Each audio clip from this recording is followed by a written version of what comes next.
Hello, c'est Joris, j'espère que tu vas bien. Bienvenue dans cette nouvelle vidéo. Donc, dans cette nouvelle vidéo, c'est un format un petit peu spécial, d'accord? Parce que je vais te partager une vidéo issue de mon challenge qui va parler justement de thématiques, comment choisir sa thématique, pourquoi partir sur une boutique de thématiques en dropshipping. L'objectif vraiment, c'est que tu comprennes pourquoi c'est la meilleure stratégie cette année, ok, en 2024. Donc, rien de mieux que de te partager cette vidéo que j'ai déjà tournée, où tu vas voir, je te partage vraiment un PowerPoint avec une trame, etc. Donc vraiment, regarde-la jusqu'au bout, ça va vraiment t'aider cette année. Et puis, n'hésite pas en dessous dans la case commentaire, si tu as une question, si je peux t'aider à avancer encore plus vite, n'hésite pas, pose la question à chaud après la vidéo. Et puis pense aussi à t'abonner, d'accord? Et tu mettras un petit Oh like à la fin yeah. si ça t'a plu, d'accord? Donc je te laisse avec cette vidéo et on se retrouve à la fin. Trouver sa thématique à succès. Parce que comme tu l'as vu, moi, ce que j'enseigne, pour moi, le chemin le plus rapide, là où j'ai fait les plus gros bénéfices, c'est de me mettre dans une thématique et de développer une expertise. Même si tu n'as pas d'affinité au départ avec la thématique, il faut juste que tu sois OK avec le fait de passer quelques semaines ou quelques mois à travailler autour de cette thématique sur ta boutique. Très important. OK? Donc, du coup, on continue le jour 2 du challenge. Donc, l'objectif, tes premières ventes d'ici 30 jours avec ta boutique en ligne. Le thème de ce jour, trouver sa thématique à succès. Comment être sûr de se lancer dans une thématique où il y a un marché, parce que c'est la base. OK, si tu veux vendre, il faut qu'il y ait un marché. Donc, pourquoi lancer son e-commerce sur une thématique précise? Alors, ça va te permettre de développer une vraie expertise autour de la niche. Donc, niche, thématique, c'est la même chose. Des fois, je dis niche, des fois, je dis thématique, mais c'est pareil. Donc, pouvoir développer une vraie expertise autour de ta thématique, c'est-à-dire que en créant un catalogue produit ciblé autour de cette thématique, avec, tu prends le temps de rechercher, de trouver des produits qui plaisent, etc., de faire un beau design autour de ça, d'accord, du contenu autour de ça, ça va vraiment te donner une image d'expert. Donc, ça va avoir pour conséquence de te donner de la légitimité aux yeux des visiteurs. Ça va te permettre également d'avoir de la récurrence client et de te servir des emails et des SMS et des numéros de téléphone, donc pour envoyer des SMS, que tu vas collecter pour pouvoir gonfler tes bénéfices. Ok, tu vas pouvoir faire des emails promotionnels, de nouveautés et surtout quand il y a des événements marketing, il y en a un par mois, tu vas pouvoir vraiment récolter tous les fruits en faisant des ventes directes par SMS ou par email. D'accord? Donc, si tu es dans une thématique, tu sais que tous les visiteurs qui viennent sur ton site, ils sont intéressés par cette thématique, donc potentiellement par tout ton catalogue produit. Donc, à certains moments, tu vas envoyer des produits et les gens qui en ont besoin vont passer à l'action. D'accord? Donc, et même de leur propre chef, si le premier produit leur a plu, ils reviendront par eux-mêmes commander. Et ça, c'est hyper important. Donc, ça va te permettre de fidéliser tes clients et créer un lien unique avec eux. Tu vas leur partager peut-être aussi régulièrement des articles de blog, etc., par l'intermédiaire d'emails qu'on verra dans un autre jour. Mais comme toutes les parties s'enchevêtrent, des fois, je suis obligé de déborder un petit peu. Mais en gros, ça va te permettre de fidéliser tes clients et de créer un lien unique avec eux sur cette thématique qui les passionne. Et toi, tu vas leur apporter de la valeur, du coup, autour de cette thématique. Et tu vas pouvoir plus tard revendre ta boutique d'ici quelques mois ou années parce que tu auras capitalisé, c'est-à-dire que tu auras créé vraiment un engouement autour de ta boutique. Et c'est comme ça qu'une communauté va se former. Tu vas avoir des fans et ça a une valeur. OK? Donc, en plus de te rémunérer chaque mois, tu peux faire une belle sortie qui te donnera un apport pour un appartement ou même autre. OK? Ça te paraît énorme comme ça, on n'en est pas là. Déjà, focalise-toi sur tes premières ventes d'ici 30 jours, puis 2 000 € par mois d'ici 2-3 mois. Ça, c'est mon programme au-dessus, et etc., etc. OK? Donc, lancer sa boutique autour d'une thématique précise, c'est le chemin le plus rapide vers le succès. Et moi, je le constate depuis des années. Ceux qui ont du succès à l'heure actuelle, c'est ceux qui sont sur une boutique de thématique, de niche. Ce qu'il faut éviter maintenant lorsqu'on lance sa boutique, les boutiques monoproduits, quoi qu'on en dise, c'est absolument pas le chemin le plus rapide, c'est là où tu vas gaspiller de l'argent. En plus, tu n'as pas de récurrence client, tu vas vendre une fois ou pas, comme j'ai mis à 99% ou pas, mais admettons, allez, ça fonctionne, tu y arrives.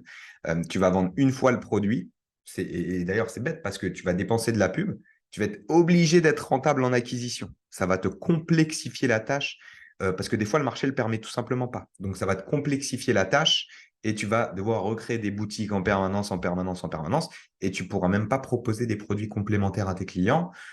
Sur le long terme, qu'est-ce que tu vas lui proposer à Noël? Qu'est-ce que tu vas pas lui proposer le même produit, d'accord? Donc, tu ne reverras plus jamais le client. Donc, si tu as perdu de l'argent sur lui à l'acquisition, tu as perdu de l'argent tout court. Les boutiques généralistes, pareil, c'est à éviter parce qu'il n'y a aucune expertise. Donc, tu vas simplement devoir te distinguer par rapport au prix. Ce qu'on appelle un bazar, en fait. Un bazar, il y a des produits partout. Mais tu vois que les prix pratiqués dans les boutiques bazar, c'est des prix très bas. Si tu vois les bazars du coin, même les boutiques physiques, c'est des produits à 2, 3 euros. Pourquoi? Parce qu'ils n'ont aucune expertise. Et quand tu n'as aucune expertise, tu joues uniquement sur le prix. D'accord? Tu n'as pas de valeur ajoutée. Et c'est impossible parce que le mec qui veut une boutique généraliste, en général, il va sur Amazon. D'accord? Donc, même si tu as un produit un peu winner, un peu phare, ben, il sera sur Amazon, sur toutes les plateformes et chez des concurrents. Donc, il va falloir que tu t'alignes sur des tout petits prix. Et comme je te l'ai dit, la publicité, ce qui est intéressant, c'est d'avoir un système derrière pour venir rentabiliser au cas où tu n'es pas rentable sur tes premières pubs. Et donc, ça va être impossible. Donc, tu vas dans le mur avec une boutique généraliste. OK? Tu es en concurrence avec des plateformes qui ont des gros moyens, d'accord? Et qui sont prêts à perdre énormément pour vendre un produit et faire de l'acquisition. Donc, c'est mort. Se mettre sur les marketplaces. Je sais, j'ai commencé il y a 6 ans sur Amazon. Je vendais sur Amazon avec les entrepôts Amazon, ce qu'on appelle Amazon FBA. C'est un business model complètement différent. Il ne faut pas faire les deux en même temps. Et moi, je préfère largement le e-commerce en dropshipping ou non. Ça dépend si vous avez des entrepôts du stock, mais majoritairement, je parle aux gens qui commencent de zéro. Donc, euh, c'est différent du dropshipping dans le sens où sur le marketplace, tu vas créer tes listings, mais ce n'est pas toi qui va les ramener qui va les ramener le trafic. Donc, il va falloir que tu te places sur des mots-clés sur Amazon. Et si demain Amazon décide de fermer ton listing, bah, tu es mort. Et en plus, tu ne récupères pas les emails clients, donc tu ne peux pas les contacter, leur proposer des ventes supplémentaires. Tu ne peux pas capitaliser. OK? Donc, tu es uniquement dépendant des marketplaces. Il faut des coûts de stock au départ pour envoyer chez Amazon. Voilà. Moi, ce n'est pas du tout mon business model préféré et je sais parce que je l'ai fait. Je n'ai pas trouvé mieux que le dropshipping de thématique. En fait, une boutique e-commerce classique, quoi.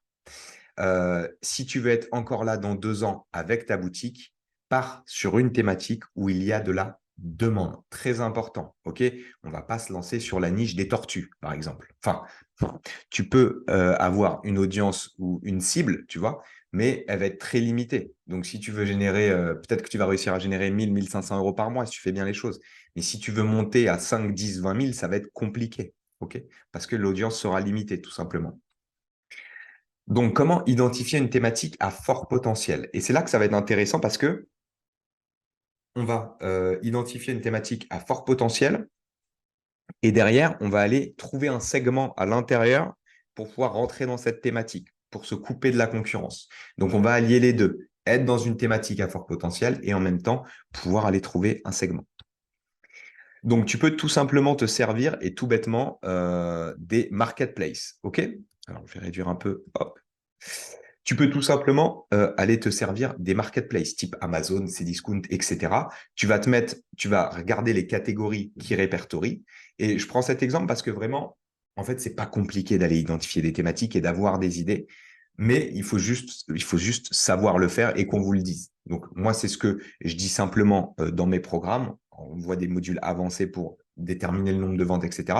Mais là, je te le dis rapidement. En gros, tu peux te servir des marketplaces également même d'AliExpress sur les ventes France, etc., pour identifier les produits qui se vendent le plus, enfin, les thématiques déjà qui remontent. Donc, c'est facile. Amazon liste tout par catégorie. Tu vas dans une catégorie et tu sais que sur la première page, c'est des produits qui sont assez sollicités. D'accord?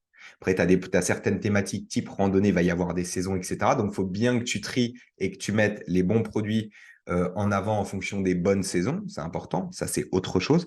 Mais en tout cas, par rapport aux avis clients, par rapport au classement sur les listings quand tu rentres dans la fiche produit, etc., tu peux voir si les produits se vendent bien et ils te fournissent, eux, direct, en fait, un catalogue des produits qui se vendent.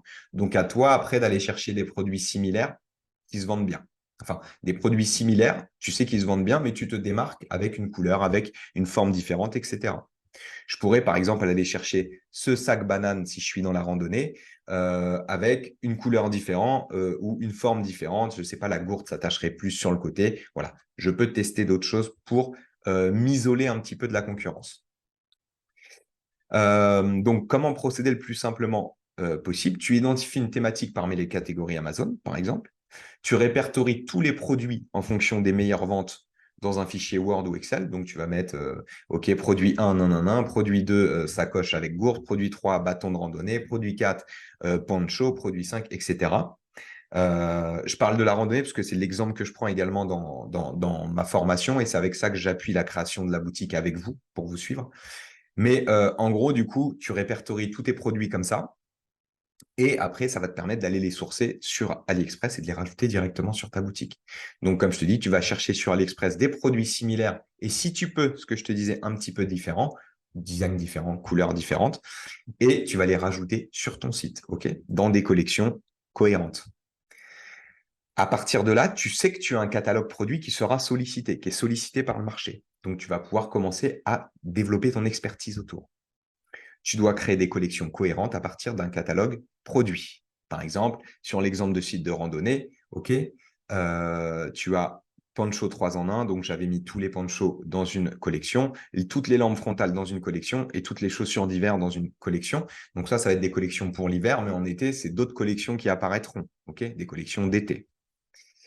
Après, toutes les thématiques n'ont pas de saisonnalité. Elles n'ont pas toutes des saisonnalités. Mais ce qui est randonnée, vélo, running, tout ce qui est en fait habillage, habillement, équipement, souvent il y a des saisonnalités. OK. Donc, quelques conseils sur les thématiques, sur la thématique lorsqu'on débute. Quelle thématique choisir quand on débute? Bah, moi, ce que je te conseille, c'est d'être sur des thématiques passion. Parce que au départ, tu n'es pas obligé, mais disons que ça va te faciliter le travail. C'est-à-dire que et surtout, ce qui est bien, c'est que si toi-même, tu pratiques cette thématique, tu peux te lancer dessus parce que tu vas savoir davantage comment parler aux gens. D'accord? Mais les thématiques passion, ça va être par exemple le basket, la boxe, la pêche, la danse, la guitare. Voilà, tu as compris vraiment une passion, le dessin, etc. Pourquoi? Parce que les gens, pour les passions, ils dépensent plus. Donc, ça va être plus facile de vendre. Après, tu peux également t'adresser aux seniors, donc dans des thématiques qui s'adressent aux seniors, type le golf, la marche à pied, les chaussettes confort, etc. Pourquoi? Parce que les seniors achètent plus facilement et ont plus de pouvoir d'achat. D'accord? C'est beaucoup plus probable qu'une personne qui a 55-60 ans ait 20 000 euros d'épargne qu'une personne qui a 18 ans. D'accord? Donc, ils dépensent plus, ils sont présents davantage sur les réseaux type Facebook, etc., alors que les jeunes ont tendance à partir plus ou moins sur TikTok ou sur d'autres réseaux. Donc, vraiment, les thématiques seniors, c'est bien aussi. OK? Thématique à éviter lorsqu'on débute.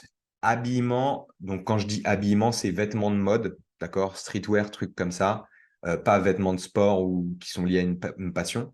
Bijoux et accessoires mode. Pourquoi? Parce qu'en fait, tout ce qui est mode, bijoux, etc., va falloir créer une réelle image et ça va vous demander énormément de, de compétences que peut-être vous n'avez pas au départ dans le design. C'est-à-dire que sur les vêtements, c'est que de la valeur perçue. Donc, il va falloir faire des vidéos de fou, des photos de fou. Vraiment, si tu veux percer, il va falloir faire des partenariats, il va falloir qu'on parle de toi. Alors que si tu t'adresses à des passionnés et que tu les séduis justement en parlant à leur passion, à leurs envies, à leurs émotions, à leurs besoins, et ça fonctionnera beaucoup plus facilement. Donc, au départ, évitez habillement, bijoux, accessoires, mode. OK? Deuxième truc à éviter, les thématiques sur les produits consommables ou cosmétiques. Il y a beaucoup de normes et beaucoup de concurrence. Compléments alimentaires, cosmétiques. Donc, cosmétiques, produits appliqués sur la peau, etc. Avec AliExpress, je te conseille vraiment de bannir, d'accord? Il y a beaucoup de normes, c'est dangereux. Donc, vraiment, pense passion ou senior pour commencer. Et tu en as plein des niches, hein. Je t'en fournis dans mon programme, tu en as plus de 30 déjà que je te fournis comme ça, mais tu en as bien plus. Donc, si tu suis ces conseils, alors tu as des fortes probabilités de faire des ventes dans les 30 prochains jours, vu que c'est l'objectif du challenge. 5 conseils pour t'aider à trouver ta thématique qui va fonctionner à coup sûr. Donc, comme je te l'ai dit, une thématique qui te plaît un minimum. Ça ne veut pas dire forcément que tu dois être sur une thématique que tu pratiques ou que tu connais, mais il faut que tu sois prêt à te dire, je vais passer quelques semaines, quelques mois ou encore mieux, tu puisses te dire, je vais passer quelques années dans cette thématique. Ça ne veut pas dire que c'est dans quelques années que tu auras des résultats, mais c'est simplement pour te conditionner toi à poser des actions quotidiennes sans te dire, ah, j'en ai marre, machin. Donc, prépare-toi en amont à te mettre sur une thématique. Ok, je choisis la moto. Bon, bah, je sais que je vais manger de la moto pendant 1 ou 2 mois avant d'avoir des résultats, tous les jours. Ok, c'est important. Donc, si toi-même, tu as une thématique, une passion qui te plaît, c'est encore mieux parce que le contenu va couler tout seul, tu auras des idées, ça va te faciliter le travail. OK? Donc, en effet, tu vas passer du temps sur ta thématique et le fait de connaître déjà la thématique et d'apprécier le partage de contenu autour de celle-ci sera un vrai avantage pour trouver des produits et communiquer autour de ces derniers. D'accord? Donc, ce qu'il faut comprendre, c'est que cette thématique, tu vas l'étudier déjà en cherchant des produits. Ça va te donner une expertise naturelle.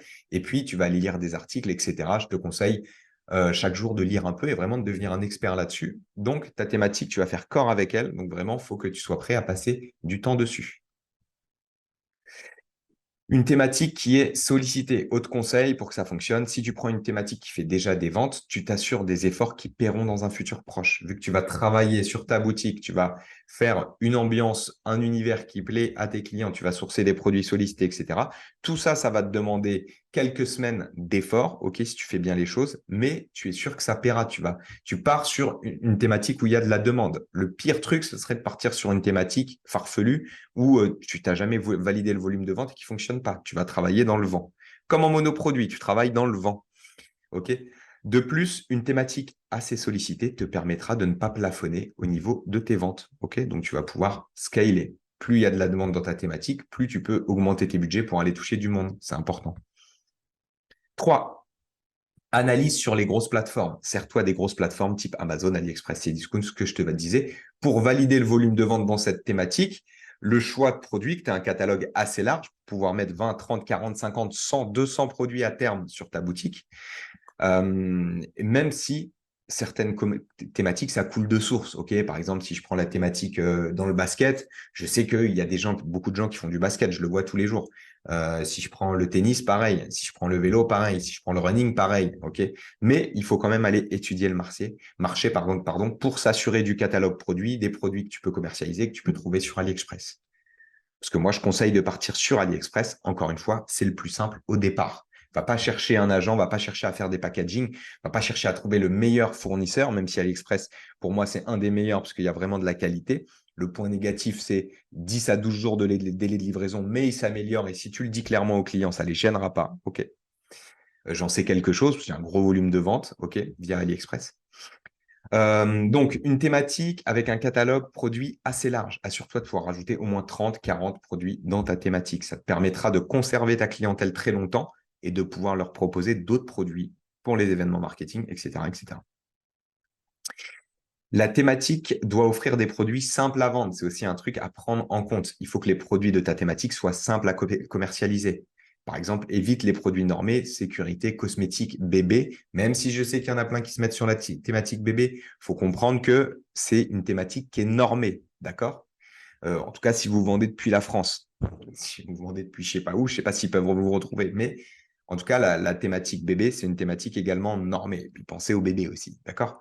Donc, sécurité, cosmétique bébé. Sécurité, ça peut être des casques de chantier, des chaussures vous savez, les chaussures résistantes aux trucs et tout ça, c'est des trucs normés. Donc, si une personne a un problème avec ça, c'est sur vous que ça va retomber, d'accord?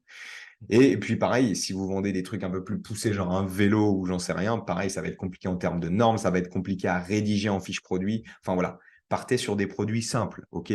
Un vêtement, je ne sais pas, un petit produit, même électronique, mais il faut qu'il soit simple, OK? Enfin, il faut que vous ayez des produits simples. Même si derrière, vous avez des produits complexes, ce n'est pas très grave à partir du moment où tu as développé une expertise dessus. En suivant ces 5 conseils, tu pars sur une base saine et tu maximises les chances de faire tes premières ventes d'ici 30 jours. Il faut comprendre que chaque vidéo que je te rajoute, chaque jour, ça va maximiser tes chances de faire tes premières ventes d'ici 30 jours. L'objectif, c'est d'arriver à 99,9% de chances que tu les fasses en fait. Mais il faut que tu passes à l'action.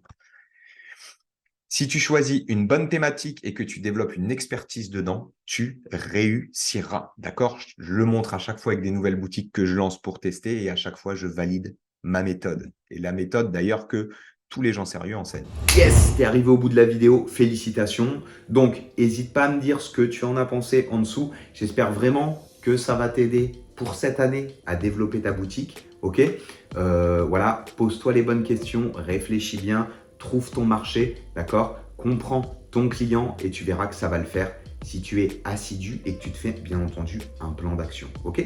Donc si tu veux aller plus loin, tu peux aller rejoindre aussi mon challenge de 7 jours. Donc il y a cette vidéo qui est issue du challenge, mais tu en as aussi plein d'autres. En fait, pendant 7 jours, tous les matins, je t'envoie une vidéo, ok, à 7 h du matin pour t'aider d'ici un mois à faire tes premières ventes avec ta boutique en e-commerce et en dropshipping. Ok?